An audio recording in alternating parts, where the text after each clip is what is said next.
So hello everyone, welcome back to another video. তো কথা বললো বেশ কিছু লেটেস্ট আপডেটস নিয়ে। তো প্রথম যে আপডেটটা নিয়ে কথা বলবো সেটা হচ্ছে অক্ষয় কুমার এবং মুদাস্সার আজিজ তারা একসাথে একটা ছবি কোলাবোরেশন করতে পারে, এবং মুদাস্সার আজিজ সেই ছবিটা অ্যাকশন বেসড একটা ছবি বানাবে, এবং সেই ছবিতে প্রোটাগনিস্টের চরিত্রে অক্ষয় কুমারকে আমরা দেখতে পেতে পারি। তো দেখার যে সেটা কেমন হয়, এবং এটা একটা অ্যাকশনের সাথে সাথে একটা থ্রিলিং ধরানোর ছবি হতে পারে।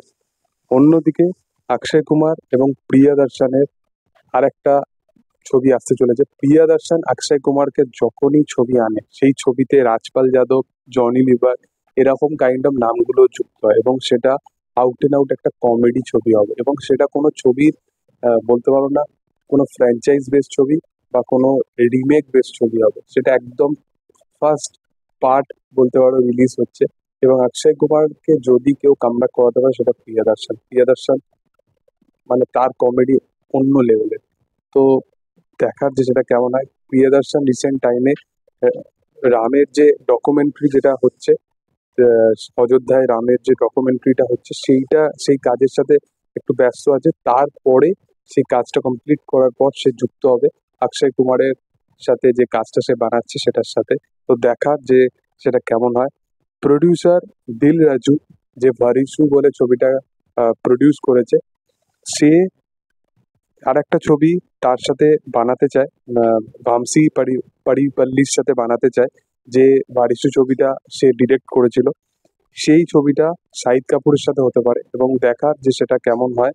শাহিদ কাপুরের সাথে এর আগেও মনে হয় দিল রাজু কাজ করেছিল। তো দেখার যে সেটা কি ঘরানার ছবি। আর বারিসু ছবিটা আমার ভালো লাগেনি, সেটা একটা ফ্যামিলি বেস ছবি ছিল, কিন্তু সেই ছবিটা আমার ভালো লাগেনি। তো দেখার যে সেটা কেমন হয়। পরবর্তী যদি আপডেট নিয়ে কথা বলি, তো সালার পার্ট 2-তে বিজয় দেবরকোন্ডা এবং কিয়ারা আদবানি এই দুজনকে দেখতে পেতে পারি। তো দেখার যে সেটা কেমন হয়, এবং তাদের ক্যারেক্টারগুলো কি হতে পারে। কারণ সালার যে পার্ট 1 ছবিটা ছিল, সেই ছবিটা কিন্তু আউট অ্যান্ড আউট একটা ভালো ছবি ছিল।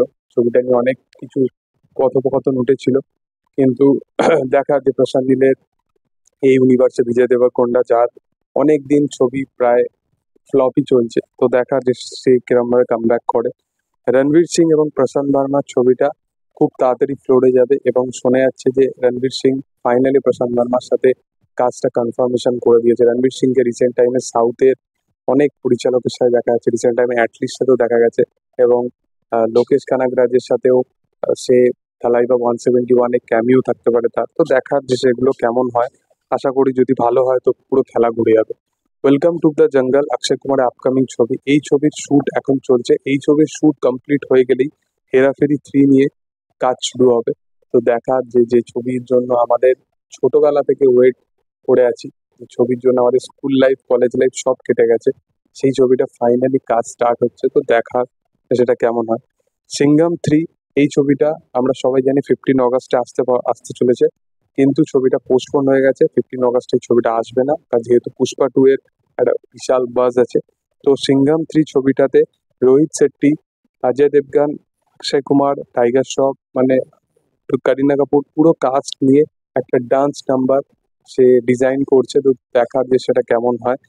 তার সাথে সাথে আয়ুষ্মান এবং সারা আলি খান ধর্মা প্রোডাকশন হাউসের তরফ থেকে একটা কমেডি ছবি আসতে চলেছে। এই ছবিটা খুব তাড়াতাড়ি ফ্লোরে যাবে, এবং আয়ুষ্মান খুরানাকে অনেকদিন মানে একটা ছবিতে দেখতে পাইনি। তো দেখার যে তার কামব্যাক কিরকম হয়। এবং তার সাথে সাথে জোয়া আক্তার আমির খানকে একটা ছবি সে ন্যারেশন শুনিয়েছে, এবং সেটা কি ঘরানা বা কি প্লটের ওপর বেস করে ছবি সেটা এখনো জানা যায়নি, কিন্তু সেই ছবিটা কি হতে পারে সেটা দেখার। এবং জোয়া আক্তার, আমির খান এই দুজন নাম যদি একসাথে জড়িত হয়, তো আমার ভরসা আছে যে কাজটা বেটারই কিছু হবে।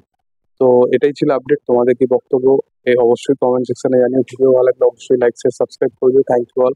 বাই।